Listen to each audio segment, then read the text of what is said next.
Feliz Natal!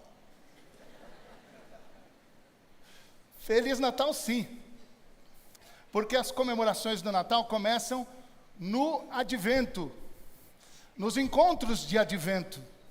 O mundo cristão celebra o Natal com mais intensidade. Não com aquela correria de Papai Noel, de rena, árvore de Natal, presente, papel, uva passa em tudo que é lugar.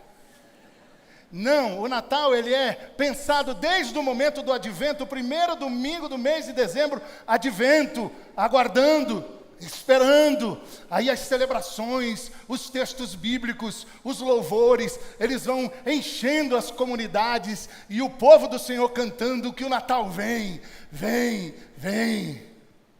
E não acaba no dia 24, que tem as grandes cantatas, aquelas cantatas maravilhosas, com louvores maravilhosos. Não acaba ali. Na verdade, o ponto alto do Natal é o dia 6 de janeiro, dia de Reis. Que, segundo a tradição, você vai lá e desmonta as árvores. As árvores, como vocês sabem, as árvores somos nós. E você sabe que eu estou aqui cheio desses negócios coloridinhos por conta do quê? Quem é católico do bom sabe. Isso aqui são as cores da folia de reis. Os reis ficam tudo aqueles negócios, com aquelas fitas coloridas, festejando, curtindo, celebrando de forma extraordinária a epifania do Senhor. E é sobre isso que eu quero falar. Esse momento do auge do Natal, do tempo do Natal, do ciclo de Natal, acontece com 3 magos do Oriente, 3 sábios do Oriente, 3 religiosos do Oriente, que terminaram chamando de reis. Esse momento é o momento onde é o episódio da visita desses magos a Jesus, o Deus encarnado, a criança divina, onde se manifesta a revelação do mistério da encarnação, epifania do Senhor, é a manifestação do Deus Filho encarnado. É muito lindo isso. Esses magos, quem são esses magos? Uns dizem uma coisa, outros dizem outra. E tem muita gente querendo ser mais sabida do que os sábios, ao falar sobre os sábios. É muito engraçado isso também. Guiados por uma estrela, por uma longa viagem, os magos, muito provavelmente, astrônomos e sábios babilônicos, pertencentes à casta sacerdotal persa. Presta atenção com esse povo chamado persa. Esse povo é importante, tem que ficar atento com os persas. E esses magos então vêm, muito provavelmente esses religiosos pagãos, porque é isso que eles são, com uma sabedoria sobrenatural, com a capacidade extraordinária de poder interpretar as estrelas e os sonhos. São esses os magos. São esses os magos. Anselmo Green, ele diz que os judeus expulsos no cativeiro, cativos, certamente contaram aos astrônomos de lá, da Babilônia, algo sobre a esperança messiânica. E Green também é que diz que com o tempo a tradição foi chamando os 3 de Gaspar, Melquior e Baltazar. Eu quero que você leia comigo Mateus 2, de 1 a 12. Evangelho de Mateus, capítulo 2, de 1 a 12. A visita desses homens tem uma importância inquestionável para as Sagradas Escrituras, para os textos sapienciais da Bíblia, principalmente para os textos proféticos e também para a espiritualidade cristã, quando se fala sobre o mistério da encarnação do Filho de Deus, do Verbo que se fez carne, que se fez humano, que se fez gente e que habitou entre nós. Daí a atenção especial dos teólogos cristãos nesses 2000 anos de cristianismo, dos padres do deserto principalmente, e do apóstolo Mateus, ao registrar isso daqui que está na minha e na sua Bíblia. Ok? Vamos ler? Jesus nasceu na cidade de Belém, na região da Judéia, quando Herodes era rei da terra de Israel. Nesse tempo, alguns homens que estudavam as estrelas vieram do Oriente e chegaram a Jerusalém. Eles perguntaram: onde está o menino que nasceu para ser o rei dos judeus? Nós vimos a estrela dele no Oriente e viemos adorá-lo. Quando o rei Herodes soube disso, ficou muito preocupado. Ficou com medo. Isso é uma notícia boa. Tirano também tem medo. Isso é bom. Eu acho que é o que mais tem. Ficou muito preocupado. E todo o povo de Jerusalém também ficou. Então Herodes reuniu os chefes dos sacerdotes e os mestres da lei e perguntou onde devia nascer o Messias. Bom de Bíblia esse Herodes, né? O cara não sabia de nada, tem que chamar os caras para poder falar, olha lá. Eles responderam: na cidade de Belém, na região da Judéia, pois o profeta escreveu o seguinte: você, Belém da terra de Judá, de modo nenhum é a menor entre as principais cidades de Judá, pois de você sairá o líder que guiará o meu povo de Israel. Então, Herodes chamou os visitantes do Oriente para uma reunião secreta e perguntou qual o tempo exato em que a estrela havia aparecido. E eles disseram. Depois os mandou a Belém com a seguinte ordem: vão e procurem informações bem certas sobre o menino. E quando o encontrarem, manda pelo zap a localização. Me avisem, porque eu estou muito afim de fazer um louvorzão com ele. Oh, desculpe. Me avisem para que eu também possa ir adorá-lo. Depois de receberem a ordem do rei, os visitantes foram embora. No caminho viram a estrela, a mesma que tinham visto no Oriente. Ela foi adiante deles e parou em cima do lugar onde o menino estava.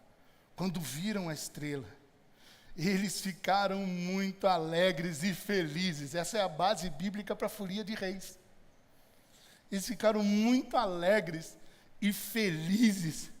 Entraram na casa e encontraram o menino com Maria, sua mãe.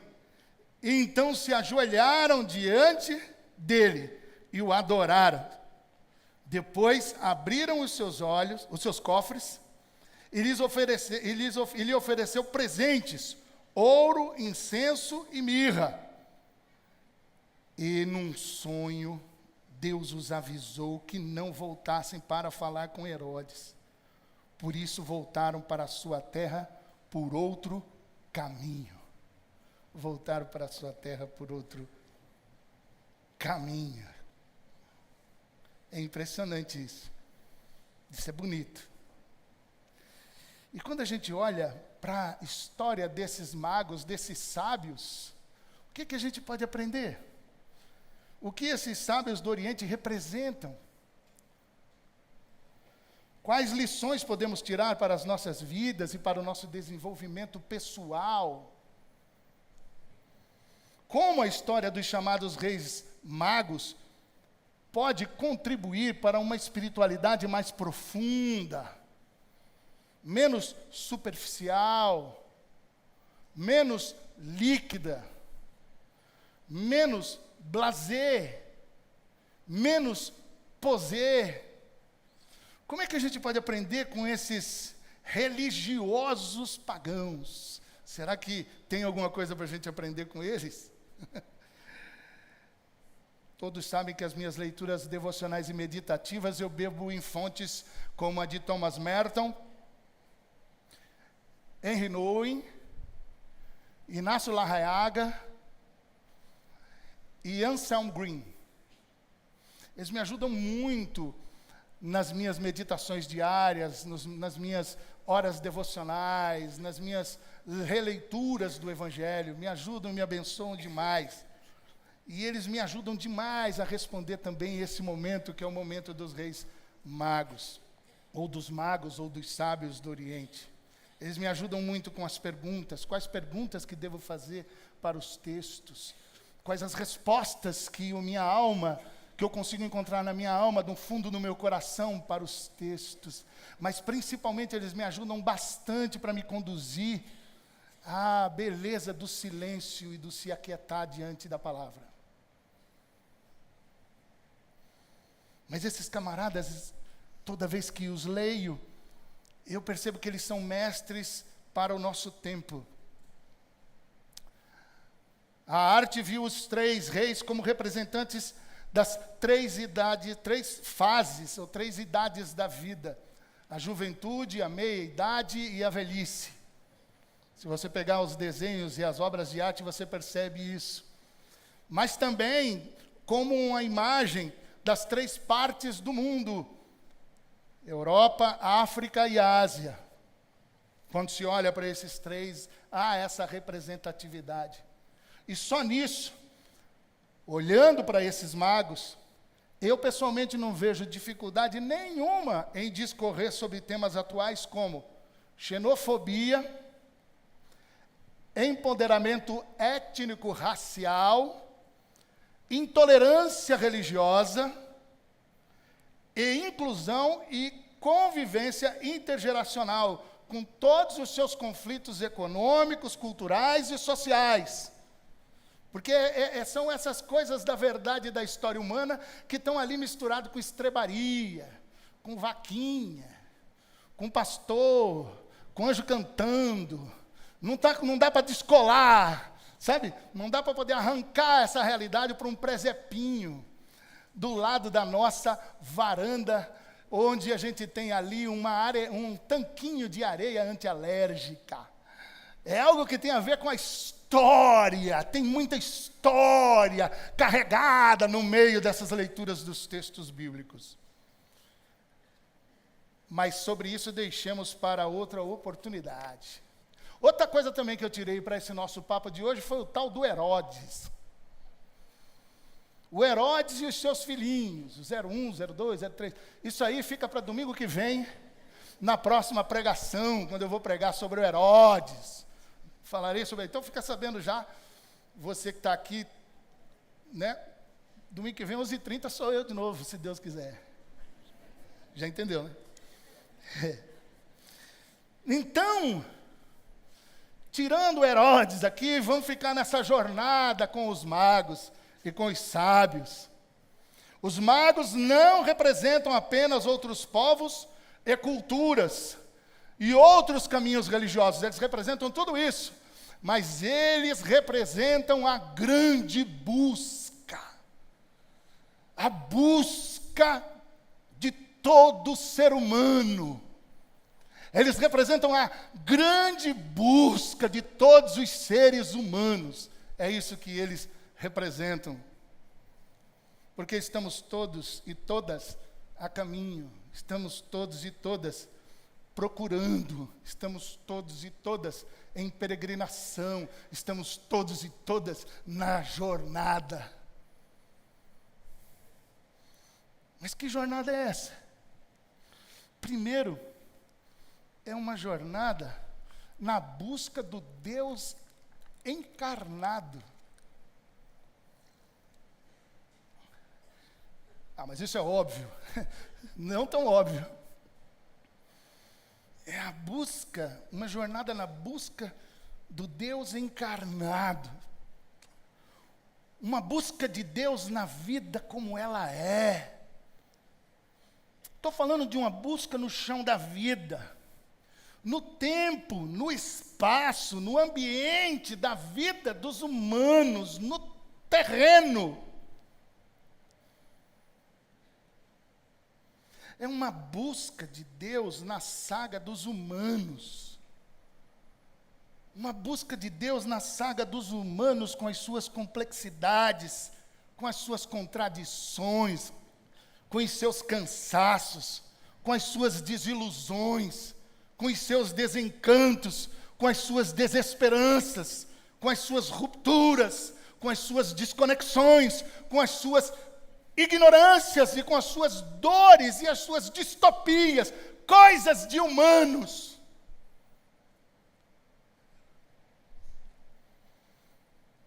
Jamais encontraremos Deus na espiritosfera, lá no céu, sem se importar comigo, flutuando, passeando e apostando corrida com um anjinho. Nós não encontraremos Deus lá, não. Nesse transcendente divorciado do mundano, nesse transcendente divorciado do terreal.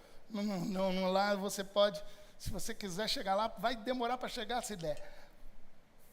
Mas não é lá que vai encontrar, não. Com esses magos, nós aprendemos que nós podemos ser arrebatados pela busca do Deus feito criança, arrebatados pelo Verbo encarnado, arrebatados pelo divino feito gente, o divino feito humano. E isso é uma jornada para a vida toda, e a mais fascinante de todas as jornadas. A compreensão da humanidade do Filho de Deus, da humanidade de Jesus de Nazaré, o Cristo, o Messias, é a mais fascinante e encantadora busca. A humanidade divina que veio para curar a nossa desumanidade.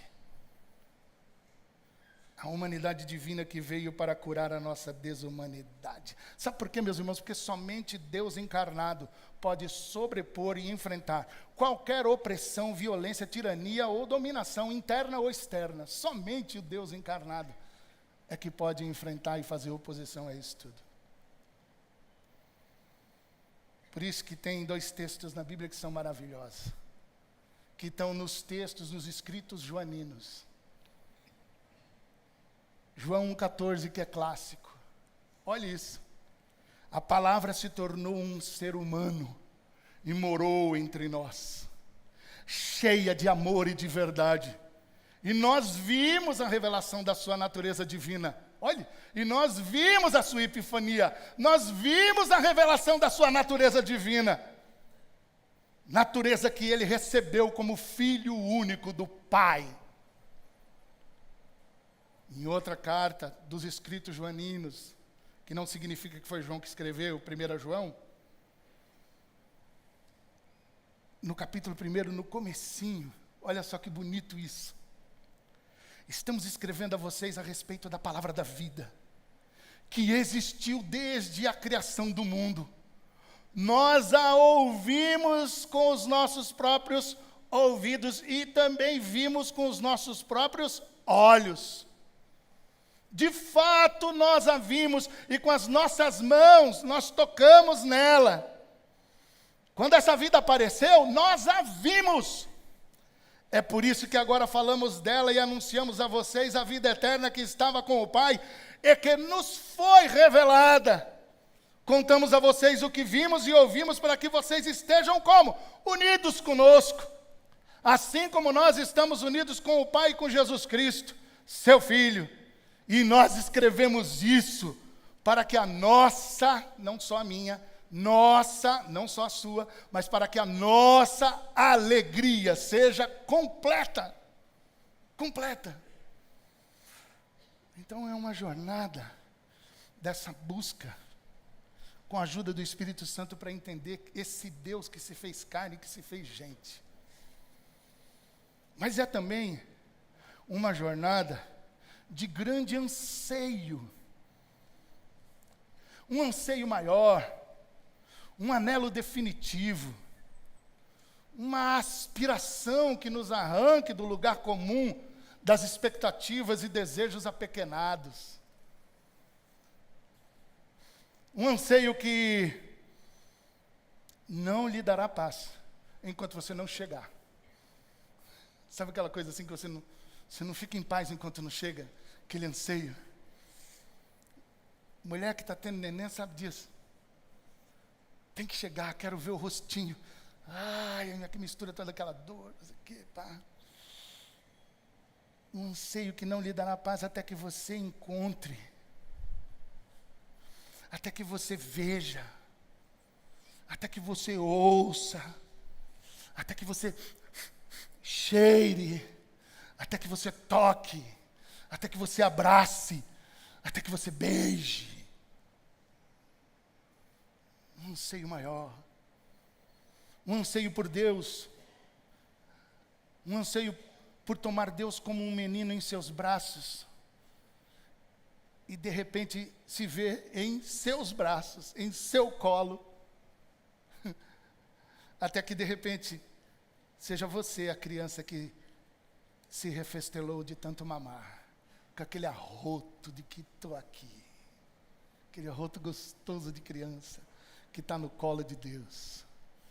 Você tem anseio de ficar assim, abraçada com Deus ou abraçado com Deus? É um anseio onde jamais descansaremos enquanto não nos abandonarmos em Deus. Presta atenção nisso. Não descansaremos enquanto não nos abandonarmos em Deus. Até que todas as entregas, defesas, interesses fiquem pelo caminho e a gente se jogue em Deus.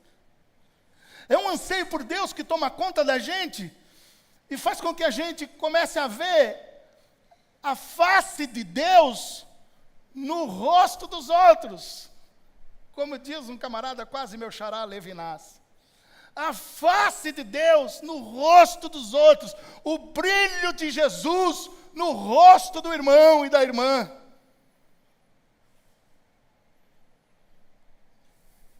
Mas também é uma jornada onde nos transformamos em pessoas régias. Olha, onde nos transformamos em pessoas régias, reais. A dignidade de uma pessoa régia se revela quando ela admite a sua ignorância. Eu acho bacana isso no texto. Os magos foram consultar Herodes. Sabe aquele que sabe muito bem que a sua sabedoria tem limite. Eles foram perguntar para Herodes. Foram consultar Herodes. Ah, quão admiráveis são os sábios que não se constrangem por não saber, por perguntar, por se aconselhar. Existe um clássico da espiritualidade que fala a nuvem do não saber, de um autor anônimo, que é um texto bastante difícil, mas é um texto extraordinário, que ele revela de maneira categórica aquele autor. É um clássico dos clássicos, procure saber. A nuvem do não saber. Onde fica claro e ele vai falando, e ele vai explicando, ele vai argumentando, e ele vai provando de que para poder ver Deus, buscar Deus, encontrar Deus, não será jamais pela nossa capacidade intelectual, pelos saberes humanos.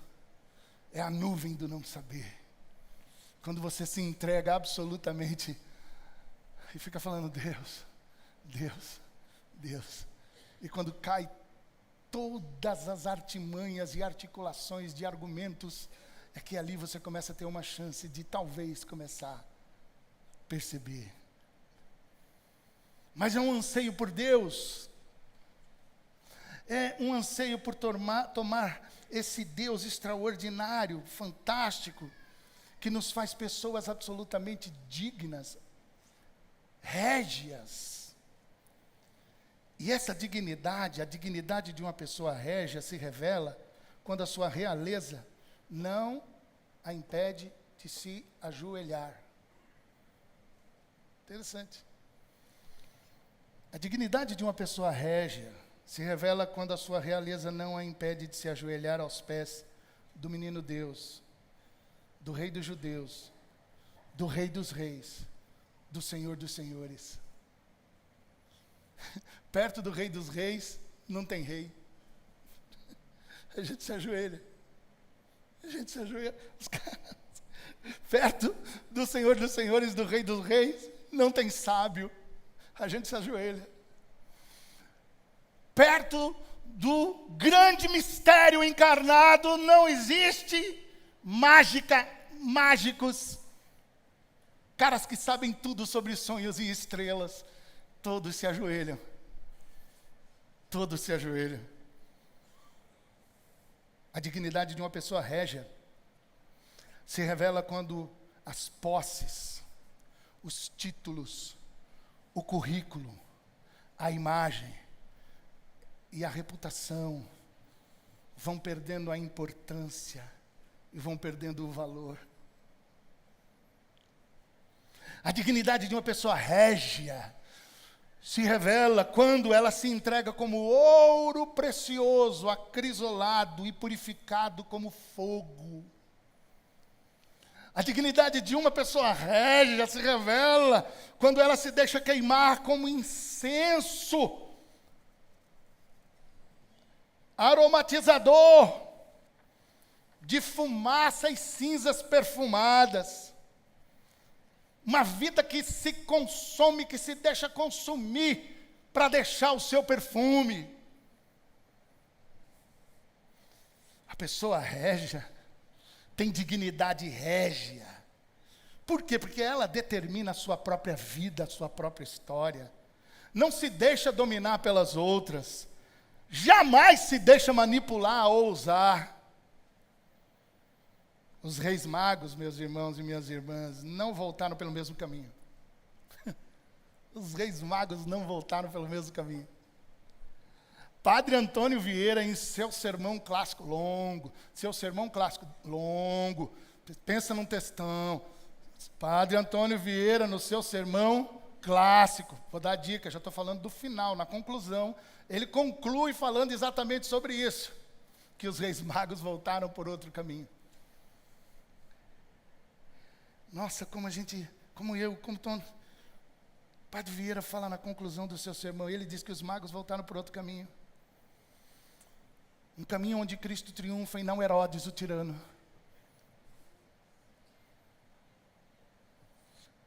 E é lindo isso, porque eles foram por um caminho que era um caminho que chegou a levar. Foi a dica, foi dada a dica. Nesse caminho que eles chegaram, eles aprenderam Bíblia. Nesse caminho que eles chegaram, aprenderam sobre profetas. Nesse caminho que eles foram, foi um caminho onde eles chegaram e chegaram super bem. Mas acontece que muitas vezes o caminho que nos leva, mesmo que religioso, o caminho que nos conduz a Deus, mesmo que seja igrejeiro, o caminho que nos conduz a Deus, mesmo que seja carregado de teologia, o caminho que nos conduz a Deus, mesmo que seja carregado de reflexão teológica, de grandes sacadas que nunca ninguém teve sobre a religião e sobre as verdades. Esses caminhos, eles podem se poluir, se misturar com os espíritos de Herodes. E quando isso acontece, mesmo que esse caminho foi tão bom e nos ajudou até aqui, esse caminho tem que ser evitado. Eles voltam por outros caminhos. Não é? Eles têm ali uma revelação, eles têm um oráculo que diz assim, não vai por aí não. O caba lá não está querendo adorar, não. Ele está querendo mais é sacrificar mesmo. Sabe assim, que nem sacrifica cordeirinho, arrancar o pescocinho? Não volta para lá, não. Pessoas régias, meus irmãos e minhas irmãs, sempre escolhem outros caminhos. Novas jornadas, onde o Rei dos Reis, o Senhor dos Senhores, é honrado, adorado e glorificado. E como é que Deus é honrado e glorificado por esses novos caminhos? Pessoas régias conspiram contra todos os caminhos de morte. Enfie isso na sua cabeça em nome de Jesus. Pessoas régias, pessoas que já encontraram o Deus encarnado, conspiram contra todos os caminhos de morte. Todos eles.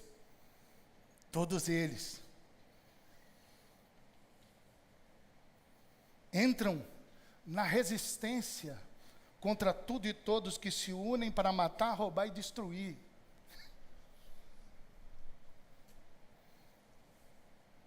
Os magos escolheram o caminho da vida, que criou toda a vida e que veio para dar vida. E vida com abundância, vida com dignidade, vida com respeito, vida com oportunidades para todos e todas, sem ninguém ficar de fora. Eles escolheram essa vida, eles escolheram esse caminho, eles voltaram por esse caminho. Clamo para que muitos que estão falando que são de Deus, eles se desviem dos caminhos onde eles estão. Nunca pedi tanto a Deus para ter tanto desviado no mundo brasileiro como hoje. Tem que desviar mesmo, tem que ficar desviado.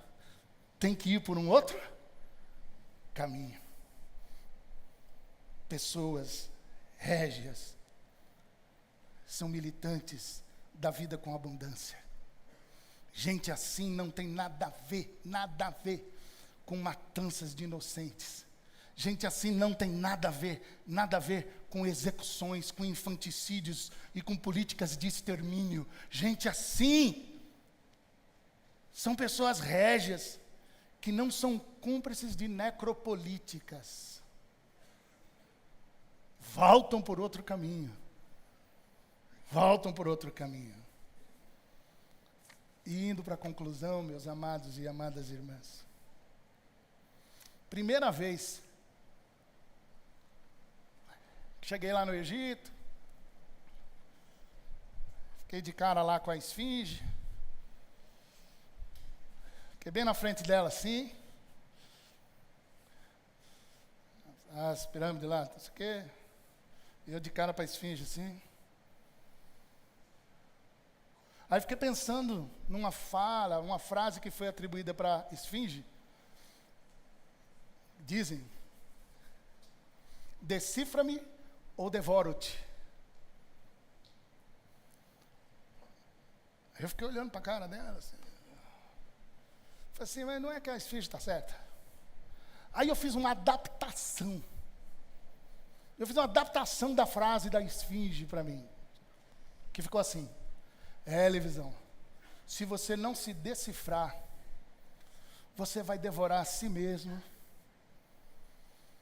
Você vai devorar a sua história. Se você não se decifrar, você vai devorar tudo que você fez de bom e que você construiu de bom. Se você não se decifrar, você vai jogar tudo para o lixo. Se você não se decifrar, você vai devorar as pessoas que estão ao seu lado. Se você não se decifrar, você vai devorar os relacionamentos e os vínculos mais puros. Se você não se decifrar, Levisão, você colocará tudo a perder. E aí eu lembrei também de Santo Agostinho de Hipona, com a sua exortação: conhece-te, aceita-te, supera-te. Essa nossa sociedade líquida que busca superação a todo tempo, em cada culto, em cada pregação, em cada louvor, não entendeu que superação só conhece depois, bem depois da gente já ter andado bastante no conhece-te, já ter caminhado bastante no aceita-te, no reconciliar-se com a sua história pessoal, para que depois você comece a ter algumas superações. E toda vez que eu vejo e começo a me procurar e saber quem sou eu fico assustado, eu fico apavorado. E aí Blaise Pascal tem razão quando diz: conhecimento de Deus sem autoconhecimento leva à presunção. Vou repetir porque é importante. Conhecimento de Deus sem autoconhecimento leva à presunção. Mas autoconhecimento sem conhecimento de Deus também pode levar ao desespero. E é exatamente na hora que você se enxerga, que você se olha, que você percebe o quanto a epifania do Senhor tem a ver comigo e com você. Green ensina que com a epifania do Senhor, nós aprendemos que podemos festejar o aparecimento da glória do Senhor em nossa carne. Sim, a glória de Deus resplandece em nossa carne, no nosso corpo. E o nosso corpo é o lugar em que o brilho de Deus se torna visível aqui na terra, onde a beleza de Deus resplandece na minha vida e na sua vida. A glória do Eterno se fez epifania em um bebezinho frágil, vulnerável e impotente. A glória do Eterno se faz epifania em toda fragilidade, em toda vulnerabilidade e em toda impotência, seja ela pessoal ou comunitária. Eu gosto muito do texto de Paulo, 2 Coríntios 3:18, que diz: portanto, todos nós, com o rosto descoberto, refletimos a glória que vem do Senhor. Essa glória vai ficando cada vez mais brilhante, e vai nos tornando cada vez mais parecidos com o Senhor. Sensacional. Parecido com o Senhor como ouro, parecido com o Senhor como incenso, parecido com o Senhor como mirra, como ouro, cada vez mais brilhante, mais parecido com Jesus, amando como Jesus amou, se relacionando com as pessoas do jeito de Jesus, como incenso cada vez mais com o bom perfume de Cristo, perfumando a casa toda, perfumando todo o público e privado dos nossos espaços, como mirra. Isso é importante. Como mirra sendo remédio, salvação, libertação e cura. Sendo remédio para as pessoas. Sendo remédio, não veneno, para as comunidades. Sendo remédio e não veneno para as sociedades. E eu encerro aqui com você. Peço, abra aí Isaías 60. Te contar como é que eu faço de vez em quando em alguns textos. Primeiro que não é o profeta Isaías que escreve Isaías 60. O livro de profeta Isaías é dividido em 3 partes. A primeira parte é dele, vai até o 39, foi ele mesmo, arrisca-se dizer que foi ele. A segunda parte não, nem muito menos a terceira. E a terceira fala exatamente das profecias pós-exílicas. Ok? Isaías 60. E aí você olha lá, te contar como é que eu faço de quando em vez, quando eu estou precisando, sabe assim, aquelas orações fortes na minha vida, eu pego um texto bíblico e eu troco a palavra Jerusalém, ou do povo, alguma coisa de Israel, e eu boto meu nome. Ó, Isaías 60, presta atenção nisso aí. Hashtag fica a dica. Olha lá. 60, de 1 a 3. Levante-se, Jerusalém, que o seu rosto brilhe de alegria, pois já chegou a sua luz. A glória do Senhor está brilhando sobre você. A terra está coberta de escuridão, os povos vivem nas trevas, mas a luz do Senhor está brilhando sobre você. Sobre você aparece a glória de Deus. Atraídos pela luz, Jerusalém, os povos do mundo virão o brilho de seu novo dia. Fará com que os reis cheguem até você. Essa parte aqui, 3, fica meio megalomaníaca. Você esquece isso? Que tá meio, é só coisa para pregação de doido. Mas pega só o 1 e o 2, olha que bonito. Coloca seu nome aí, ó. Já coloquei o meu aqui. Lugar de Jerusalém. Tirei Jerusalém e mandei um Levisão. Olha como é que ficou. Levanta-te, Levisão! Que o seu rosto brilhe de alegria, pois já chegou a sua luz. A glória do Senhor está brilhando sobre você.